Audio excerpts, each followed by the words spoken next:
దైవ దర్శనంలో పాల్గొన్న మా సోదరుడు ఆది సీనన్న గారికి, మిగతా మరి ఎండోమెంట్ అధికారులకు అందరికీ కూడా పేరు పేరున హృదయపూర్వక నమస్కారాలు. మొదటి నుంచి కూడా చిన్నతనం నుంచి కూడా మరి రాజరాజేశ్వర దేవునికి వచ్చి కుటుంబ సమేతంగా మొక్కులు చెల్లించుకోవడం అనేది మాకు ఆనవాయితీగా వస్తుంది. తెలంగాణ ప్రాంత ప్రజలందరూ కూడా ముఖ్యంగా మన వేములవాడ రాజన్నను మొక్కుకోవడము, మొక్కులు చెల్లించుకోవడము కుటుంబాల ఇలవేల్పులుగా భావిస్తూ ఉంటారు.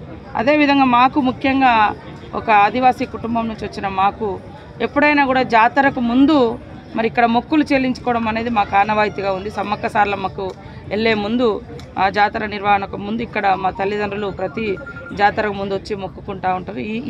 ఈ యొక్క నా దైవ దర్శనం కూడా మా తల్లిదండ్రులతోటి, నా కుటుంబ సభ్యులతోటి మరి రేపు ఫిబ్రవరి 21 నుంచి కూడా మా సమ్మక్క మనందరి ఇష్టదైవం ఇలవేల్పులుగా ఉన్నటువంటి తల్లులు సమ్మక్క సారలమ్మ జాతర కూడా ఉంది కాబట్టి మరి జాతరకు ముందు ఇక్కడికి వచ్చి మొక్కుకోవడం అనేది ఆనవాయితీగా ఉన్నది. ఆ క్రమంలోనే ఈరోజు మేము ఇక్కడికి రావడం జరిగింది.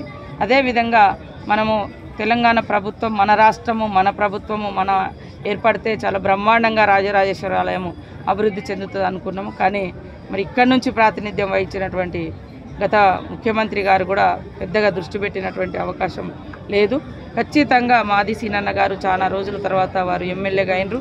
వారు కూడా ప్రత్యేకంగా తపన పడుతున్నారు. నాకు అనేక సార్లు కూడా మా దృష్టికి తీసుకొచ్చారు. తొందరలోనే సీఎం రేవంత్ రెడ్డి గారి ఆధ్వర్యంలో మీటింగ్ ఏర్పాటు చేసి ఈ యొక్క టెంపుల్కి సంబంధించినటువంటి, ఈ ప్రాంగణానికి సంబంధించినటువంటి అభివృద్ధి నిధులు, ఎందుకంటే మన పూర్వీకులు ఇచ్చినటువంటి గొప్ప విశ్వాసం కలిగినటువంటి దేవుడు మరి ఇక్కడ ఈ ప్రాంతంలో మనకు ఇటు రాజరాజేశ్వర ఆలయం, మనం ఎక్కడెక్కడో పోవడం కాకుండా మన ప్రాంత ప్రజలు, మన తాతలు ముత్తాతలు మొక్కుకుంటూ వచ్చినటువంటి గొప్ప దైవాన్ని మనం భవిష్యత్ తరాలకు కూడా అందించాల్సిన అవసరం ఉంది. ఖచ్చితంగా ఒక్కొక్క ప్రాంతంలో ఒక్కొక్క దేవుడు విశిష్టత ఉంటుంది. కానీ కొంతమంది ఏం చేస్తున్నారంటే ఈ దేవుణ్ణి మొక్కాలి, ఇదే చేయాలి, అట్లాంటిది కాదు కదా. ఇప్పుడు నేను పోతే ములుగు ప్రాంతంలో ప్రతి ఇంట్లో సమ్మక్క సారక్క ఉంటారు. ఇటు వస్తే ప్రతి ఇంట్లో ఉంటారు. రాష్ట్రం అంతా కూడా ఇక్కడ మొక్కుతారు, అటు వచ్చి మొక్కుతారు. కాబట్టి ఈ విధానాన్ని కొంతమంది ధ్వంసం చేసే ప్రయత్నం చేస్తున్నారు. అట్లా కాదు.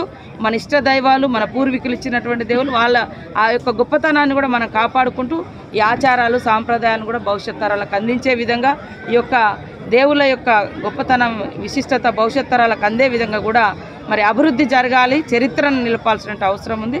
తొందరలోనే సీనన్న అధ్యక్షతన సీఎం గారు తొందరలోనే మీటింగ్ ఏర్పాటు చేసి ఈ కార్యక్రమాలన్నీ కూడా సమీక్షించి భవిష్యత్తులో ఇక్కడ కావాల్సినటువంటి అభివృద్ధి కార్యక్రమాలకు కూడా నిధులు ఇవ్వడం జరుగుతుంది. నిన్నటి రోజున ఎమ్మెల్యే కేటీఆర్, సీఎం అంటే మాజీ సీఎం కుమారుడు కేటీఆర్ కరీంనగర్లో మాట్లాడుతూ త్వరలోనే కేసీఆర్ మళ్ళీ ముఖ్యమంత్రి చేస్తామని చెప్పేసి ఆయన బహిరంగంగానే ఒక స్టేట్మెంట్ రిలీజ్ చేశారు. దానిపైన మీ కామెంట్? విధ్వంసపు రాజకీయాలకు వాళ్ళు పాల్పడుతున్నారు. ధ్వంసపు రాజకీయాలు. ప్రజాస్వామికంగా మమ్మల్ని 65 మందిని మా ప్రతిపక్షంతో కలిసి సఫిషియంట్ నెంబర్ ఇచ్చారు అసెంబ్లీకి కావాల్సింది. అంటే ఎంతసేపు కూలుస్తాం అంటే అధికారం లేకుంటే వాళ్ళు ఒక్కరోజు కూడా బతకలేకపోతున్నారు అనడానికి ఇది ఒక నిదర్శనం. అంటే ముఖ్యమంత్రి గారు అధికారం ఉంటే తప్ప బయటికి ప్రజలకు, అంటే గతంలో ఆయన కేసీఆర్ గారు ముఖ్యమంత్రిగా ఉంటే తప్ప బయటికి రాడు అనేది వాళ్ళు గత 9 సంవత్సరాలుగా గడిలలో ఉండి పరిపాలించారు. ఇప్పుడు కూడా అధికారం లేదు కాబట్టి కనీసము అసెంబ్లీకి వచ్చి వారు ఎమ్మెల్యేగా కూడా ప్రమాణం చేయలేకపోతున్నారు. అంటే ప్రజాస్వామ్యాన్ని ఎడిదీసుకుపోతున్నారు. రాష్ట్ర ప్రజలు ఆలోచించాలి. అంటే అక్రమంగా దొడ్డదారులు ఏదో ముఖ్యమంత్రులు అవుతామని ప్రజలు ఇచ్చిన మ్యాండేట్ మాకు. దాన్ని అట్లా మాట్లాడడం అనేది కొద్దిగా మైండ్ ఉండాలి, మెదడు ఉండాలి. వాళ్ళు అంటే కాంగ్రెస్ పార్టీకి కేవలం సానుభూతి తప్ప మరి ఏం లేదు, వాళ్ళ అభివృద్ధి చూసి మాత్రం ఓటే లేదు, కొద్ది ఓట్ల శాతం తేడా ఉందని చెప్పేసి ఆయన పదే ఇక్కడికి వెళ్ళి అదే మాటలు చెప్తూ ఉంటారు. అదే అంటానా, వాళ్ళు 63 తోటే గెలిచారు కదా ఫస్ట్లో.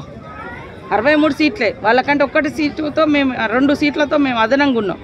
మరి అదే అంటున్నా, ఇంత నీచపు కుళ్ళు రాజకీయాలు ఎందుకు?